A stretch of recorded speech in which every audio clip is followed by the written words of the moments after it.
Harka fuunee akkam jirtu daawwattoota keenya biyya alaa fi biyya keessa teessanii kan nu hordoftan nagaan keenya bakka jirtan maratti isin qaqqabu isiniin jecha keessattuu uummanni Oromoo biyya keessaaf biyya alaa jirtan baga jala bultii ayyaana Irreechaa bara 2021 nagaan isin ga'e isiniin jecha oduu yeroo kanaaf qindeeffanneen isinitti hima oduu yeroo kanaaf qindeeffanne isinitti himuun isin waliin kan turu'an Taganyee Daaqaatii hanga xumuraatti nu faana tura. Waajjirri Caffee Oromiyaa uummata Oromoo biyya keessaa fi biyya alaa jirtaniin maraa fi ergaa baga ayyaana Irreechaa bara 2014 nagaan isin ga'e jedhee jira. Caffeen Oromiyaa uummata Oromoo biyya keessaa fi biyya alaa jirtan maraan baga Irreechaa bara 2014 nagaan isin ga'e jedhee jira. Guutuu ibsichaa Girmaa Guddisa akka taanutti isinitti himama. Irreechi jaarmiyaalee sirna gadaa keessaa tokko mallattoo tokkummaa nageenya jaalalaa fi obbolummaa kan ibsu duudhaa seenaa fi hariiroo waliin jireenya bara dheeraaf Oromoon sabootaa fi sablammootaa fi uummattoota obbolaa waliin qooddatuu fi sirna galateeffannaa uummataati. Irreechi sirna miidhagaa fi hambaa biyyaa fi addunyaa ta'uu osoo danda'u jaarraa tokkoo fi walakkaa olii fi sirna abbaarree darbaniin dhiibbaa fi hacuuccaan irra gaha kan turee fi ardaawwan jilaa fi malkaawwan irreechitti irreeffamaa ture adda addaatti yeroo dheeraaf addaan citan keessa Irreechi hora Finfinnee tokko ture. Qabsoo hadhaawaa fi obsa fixachiisaa taasifameen Finfinneen handhuura Oromiyaatti akkuma taate horri Finfinnee giddugala malkaa irreeffannaa Oromoo ta'uun Oromootaa fi sabaa fi sablammoota miiliyoona lakkaa'aman hirmaachisuun irreeffachuun erga jalqabe waggoonni lama darbanii jiru. Irreechi tulluu fi malkaa waqtiiwwan lamaan bonaa fi birraan Oromoon waaqa uumaa isaa ittiin kadhatuu fi kadhatee kan argate immoo ittiin galateeffatudha. Irreechi malkaa hora Finfinnee fi hora Harsadee irreecha galateeffannaa masqala barii Oromoota hunda walitti fidu uummattoota obbolaa biyyattii hunda kan hirmaachisu sirna gadaa qalbii addunyaa hawwatudha. Hundaa ol aadaa fi eenyummaa isaa abbaatu kunuunfataa akkuma jedhamu abbaan jilaa kana Oromoo hunda waan ta'eef guddinaa fi dagaagina aadaa fi ibsituu eenyummaa keenyaaf immoo adda durummaan kan quuqamus abbaadhuma waan ta'eef ofirraa eegallee duudhaalee irreechaa tiksuun irreechi mallattoo jaalalaa tokkummaa fi obbolummaa ta'uusaa addunyaaf mirkaneessuun gahee hunda keenyaati. Irreeffannaan Oromoonni gara hora Finfinnee ta'ee Harsadeetti wayita socho'an sirna galateeffannaa fi irreeffannaa qofatu akeekaa fi galma godhachuun kan milkii akka nuuf ta'u hunduu gahee isaa baachuu akka qabu waamicha dhiyeessaa. Hawaasa fayyaa qabuutu aadaa fi duudhaa isaa kunuunfatee gabbifata waan ta'eef jila guddaa kanarratti eeggannoo COVID-19 taasifamuu qabus hawaasni keenya dagachuu hin qabu. Caffeen Oromiyaas aadaan duudhaalee fi safuun Oromoo qabu akka guddatuu fi dagaaguuf dhaloonni duudhaalee Oromummaa irraa barachaa itti guddatuuf xiyyeeffannoo adda kennuun hojjechuu irratti argama. Irreechi irreecha nagaa milkii jaalalaa fi obbolummaa keenyaatti dagaagu akka nuuf ta'u hawwaa waajjira Caffee Oromiyaa fulbaana 21 bara 2014. Fooramiin Irreechaa marsaa sadaffaan kan bara 2014 hoteela Sharaateen Addisitti gaggeeffamee jira. Irreechi mallattoo abdii bu'uura tokkummaa Oromoo akkasumas kan sabaa fi sablammoota biyyattii ta'uusaallee ibsamee jira. Fooramii kanarratti waraqaaleen qorannoo lama dhiyaatee jira. Daani'eel Tasfaayee immoo dabalata isaa akka taanutti isinitti himama. Fooramiin Irreechaa kan bara 2014 hoteela Sharaateen Addisitti gaggeeffameen maalummaa Irreechaa akkasumas immoo aadaa fi duudhaa ganamaatti deebi'uuf tarkaanfilee fudhatamuu malan irratti kan xiyyeeffatedha. Haaluma kanaan irreechi mallattoo abdii fi bu'uura tokkummaa qabeenya waloo uummata Oromoo ta'uun ifa galaadha. Pirezidaantiin bulchiinsa mootummaa naannoo Oromiyaa obbo Shimallis Abdiisaa baga ayyaana Irreechaa geessan jechuudhaan irreechi kan itti Oromoon waaqa galateeffatuu fi abdii itti lallabatudha jedhan.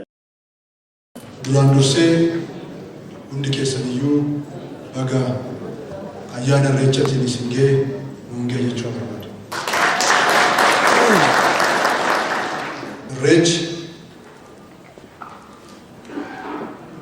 duudhaa Oromoo keessaa Oromoon kan waqtii isaatti ilaallatu, kan Rabbi isaatti galateeffatu, badii kaleessaa fi dogoggora kaleessaa ifamaan kan itti darbu,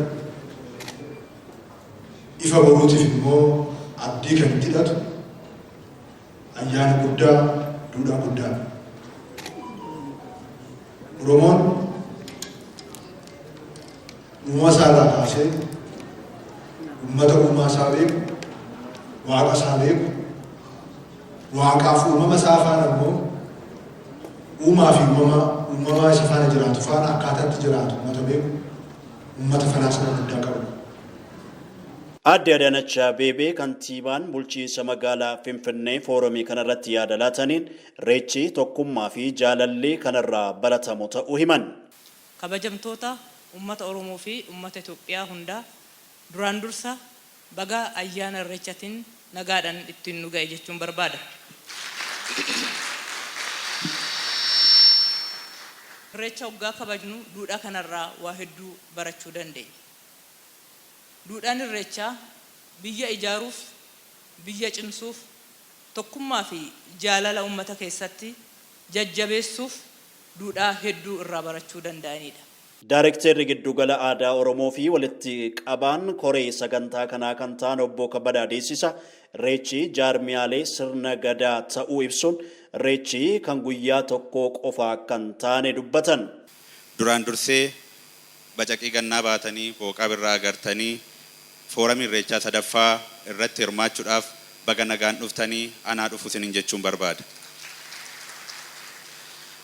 Irreechi jaarmiyaalee sirni gadaa qabu gurguddoo keessaa isa tokko.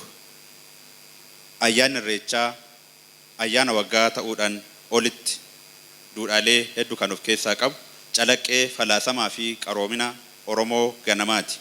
Irreechi uummata Oromootiif ayyaana guyyaa tokkotti kabajan qofa osoo hin taane ayyaana hiikoo garaagaraa qabu mallattoo tokkummaa utubaa tokkummaan uummata Oromoo irratti ijaaramu ayyaana sabaa fi sablammootaa kan waltajjiin obbolummaa irratti mirkanaa'uu fi guddinni aadaa fi duudhaa Oromoo mul'atee addunyaa fi sabaa fi sablammoota irratti mul'atu waan ta'eef ayyaanni irreechaa ayyaana guyyaa tokkotti kabajamee darbu qofa osoo hin taane ayyaana hiikoon isaa baraabaratti jiraatu riqicha ta'ee sabaa fi sablammoota akkasumas saba Oromoo walitti hidhee deemudha. Foorumii kanarratti waraqaa qorannoo kan dhiyeessan keessaa tokko kan ta'an obbo Taaboor Yaamii yaada waraqaa qorannoo isaanii kan hubatan keessaa muraasa kaasanii jiru. Irreechi jechuun maal jechuudha? Irreecha warri tanaan dura qoratan Dr. Anisa fi Dr. Gammachuudha kan qoratan seenarraa Sacred Knowledge of the Oromo of the Horn of Africa jedha kitaabni isaanii. Kitaaba kanarratti seenaa Oromooti dura kaasee sirriitti kan haxanna'anii waggaa 30 guutuu kan hojjetan irratti. Seenaa kanarratti maal jedhaa? Irreecha jechuun hir'isuu jechuudha. Hir'isuu jechuun Ingiliffaan waggaa kaasanii to take off, to redistribute or to make an offering jedha. Kuni kanuma qabnurraa kanuma Rabbi nu kenne kanuma qabnurraa qabeenya keenyarraa kaafnee har'a waaqni waggaa tokko guutuu kan nuu godhe kanneen kennirraa galata kan ittiin galfannu jechaadha. Hirmaattonni sagantichaa keessaa abboonni amantiis waraqaa qorannoo kanarraa waan guddaa hubachuu dhaamaniiru.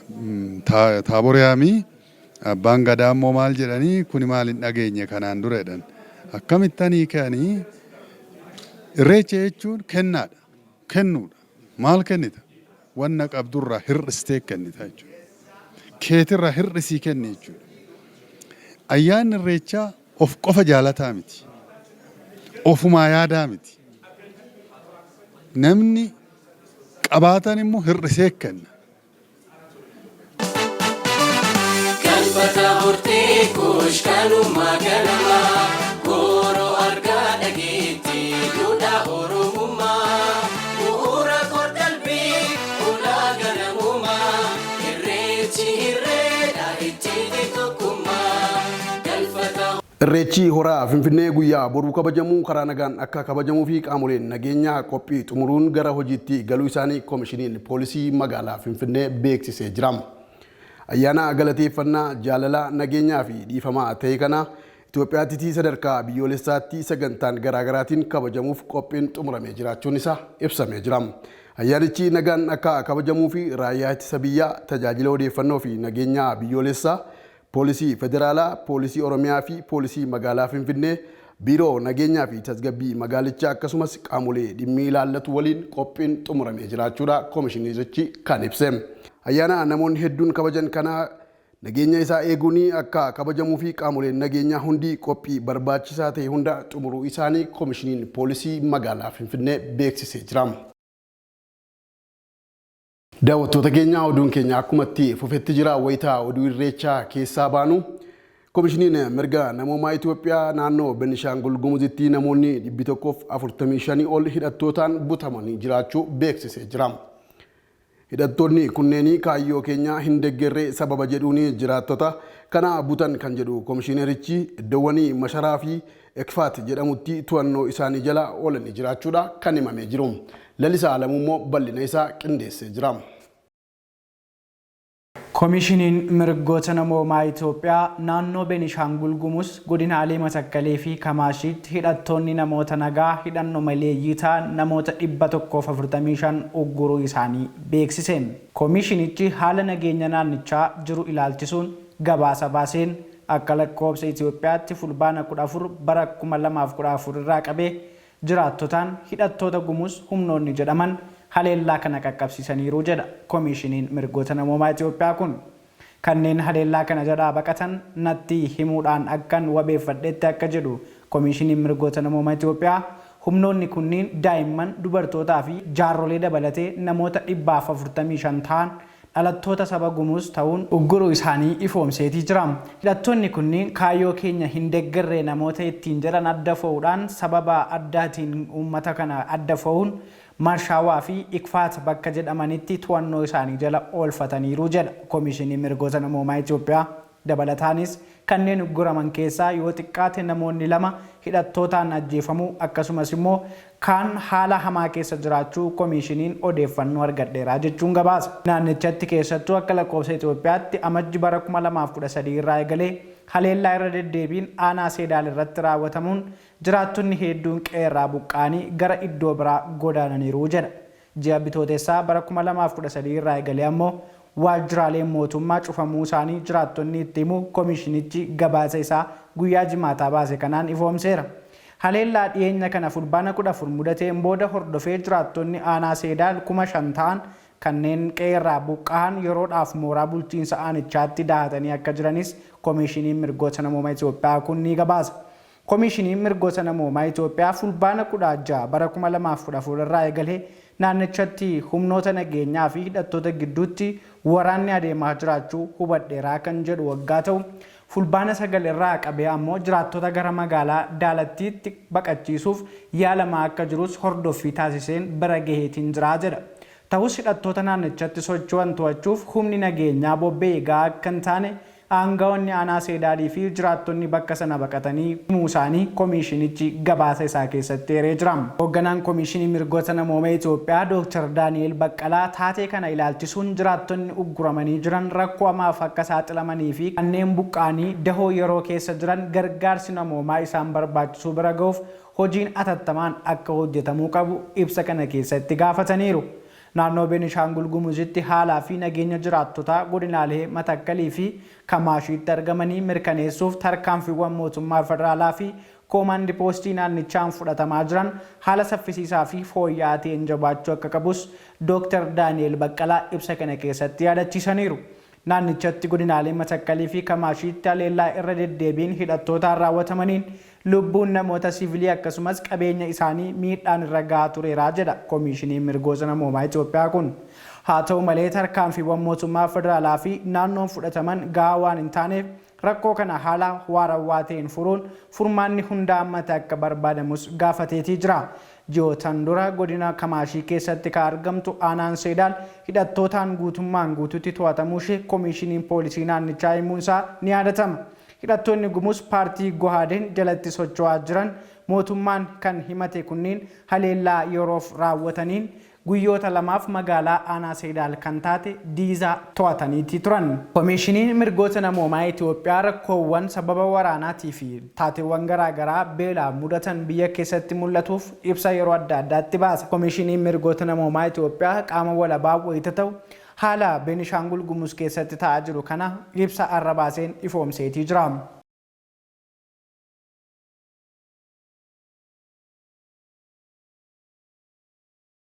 Itoophiyaan qondaaltonni dhaabbilee UN adda addaa keessatti itti gaafatamummaa olaanaan hojjetaa turan torba atattamaan biyya keessaa akka ba'an ajajuun ishee gonkumaa fudhatama hin qabu jechuun Ameerikaa fi imbaasiiwwan dhaabbilee biyyoota adda addaa balaaleffatanii jiru. Abboomaa Qasoommoo dabalata isaa akka taanutti isinitti himamu. Press Secretary White House Jane Saakin tarkaanfii mootummaan Itoophiyaa hordofee ibsa kennaniin tarkaanfii mootummaan Itoophiyaa hin eegamne kanaan mootummaan Ameerikaa cimsee mormas jedhanitti jiru. Haaluma wal fakkaatuun imbaasiiwwan United Kingdom fi Jaarmaan magaalaa Finfinneetti argamanis murtoo mootummaa Itoophiyaa fudhate kun akka isaan yaaddessu himuudhaan mootummaan tarkaanfii kana irra deebiin akka ilaaluufis gaafatanitti jiru. Itoophiyaan hojjettoota dhaabbilee deeggarsa namoomaa torba dhimma keessoo biyyattii keessaa galaniiru jechuudhaan sa'aatii 72 gidduutti biyya akka ba'aniif ajajeera. Ministeerri dhimma alaa Itoophiyaadhaan akka jedhetti qondaaltotiin olaanoon biyyattiidha gadhiisanii akka ba'aniif murtaa'e kanneen dhimma keessoo biyyattii keessa seenaniif lammiilee biyya alaa mirgaan himatamuu dhabuu qabanidhaas jedheeti jira. Dubbi himtuun White House Itoophiyaan hojjettoonni kunniin biyya isheetiin akka ba'aniif kan murteessite ergam kaaba biyyattiitti namootiin kumaatamatti lakkaa'aman sababa beelaatiin du'aa jiran jechuudhaan gabaasa akeekachiisaa erga ba'ee booda jedhaniiti jiru. Mootummaan Itoophiyaadhaan dhiyeessii nyaataa qorichaa fi kanneen lubbuu oolchuuf gargaaru kanneen biraan namoota barbaachisaniif akka hin dhiyaanneef danqaa ta'uusaa nu yaaddessee jiras jedhan. Dhiyeessii deeggarsi namoomaa danquu fi lammiilee ofii filmaata bu'uuraa dhabsiisuun fudhatamaa hin qabus jedhu. Mootummootiin gamtoomanii miseensa mana marii nageenyaa fi hawaasni idil-addunyaadhaan mootummaa Itoophiyaatiif ifa akka taasisuuf waamichas dhiyeessinaa jedhaniitu jiru. Press Secretary kun itti dabaluudhaan Pireezidaantii Joe Biden namoota waraana kaaba Itoophiyaatti geggeeffamu akka dheeratuuf sababa ta'an irratti qoqqobbiin faayinaansii kaa'uu kan dandeessisu ajaja mallatteessuu isaanii yaadachiisuudhaan qaamoleen hojii deeggarsa namoomaa gufachiisan irratti murtee pireezidaantichaa dabarsanis ta'e filmaata harkaa qabnu kamiyyuu fayyadamuudhaaf duubatti hin jennus jedhaniitu jiru. Haaluma wal fakkaatuun mootummaan Itoophiyaadhaan hojjettoota dhaabbata mootummoota gamtoomanii biyya ari'uu fi tarkaanfii fudhatee hordofuudhaan imbaasiiwwan biyyoota garaagaraa yaada kennaas kan jiranidha. Imbaasiin Jaarmaan Itoophiyaatti argamu ibsa karaa toora Tiwiitarii isaatiin baaseen akka qaama deeggarsa namoomaa guddicha Itoophiyaatti nuti ari'amuu hojjettoota dhaabbata mootummoota gamtoomanii ilaalchisuudhaan yaaddoo barreessaa olaanaa mootummoota gamtoomanii Antooniyoo Guuteres qoodannee jirra jedhaniitu jiru. Itti dabaluudhaanis hojjettoonni akka biyya ba'aniif ajajan kunniin deeggarsa namoomaa murteessoo lubbuu oolchuu kan lammiilee Itoophiyaa miliyoonotaaf dhiyeessanidha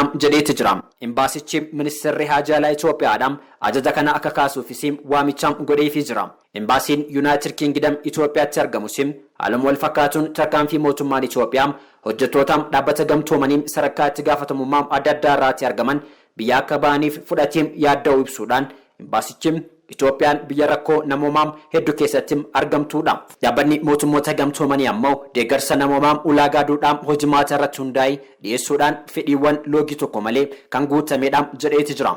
Imbaasichi ibsa karaa toora Tiwiitarii isaatiin baaseen mootummaan Itoophiyaa tarkaanfii kana haalduree tokko malee atantamaan akka kaasuu fi waamichas dhiyeesseefii jira. Gama biraatiin ammoo manni marii nageenyaa mootummoota gamtoomanii har'a onkololeessa tokko dhimma naannoo Tigraay irratti mari'achuudhaaf akka walga'uus himameeti jira. Walga'ii idileen ala ta'e kanarratti dhimma kaaba Itoophiyaa irratti miseensota taa'amuu kunniinis qaamolee dhaabbata mootummoota gamtoomanii adda addaatiin akka waamames ibseeti jira. BBC fi Al Jazeera wabeeffannee jira. Qopheessummaa Itoophiyaatiin konferensiin teekinooloojii idil-addunyaa geggeeffamuu Itoophiyaa qofa osoo hin taane kan Afrikaadhaaf bu'uura ta'edha jedhamee jira. Yaa'ii misoomaa teeleekoominikeeshinii idil-addunyaa kan qopheessuu koreen biyyoolessaa Itoophiyaa haala qophichi irratti argamu irratti walga'ii geggeessee jira. Milkaa'ina konferensichaa fi xiyyeeffannoon hojjechaa jiraachuu walitti qabaan koree biyyoolessaa fi ministeer deetaan ministeera innoveeshinii fi teekinooloojii Dr. Ahmadiin Mohammad ibsanii jiru. Yaa'ii yeroo jalqabaaf Afrikaatti geggeeffamu kun milkeessuu fi korichi haalduree barbaachisaa ta'e xumuree jiraachuu ibsuun ragaan ministeera innoveeshinii fi teekinooloojii irraa arganne ni mul'isa. Egaan kabajamtoota daawwattoota keenya oduun yeroo kanaaf qindeeffannee kanneen hanga ammaa daawwattan ture. Oduu yeroo kana isinitti himuun isin waliin kan ture an Taganyee Daaqaati. Irreechaa guyyaa borii kan nagaa kan milkii isiniif haa ta'u isiniin jecha qophiilee keenya hafan waliin yeroo gaarii qabaadhaa.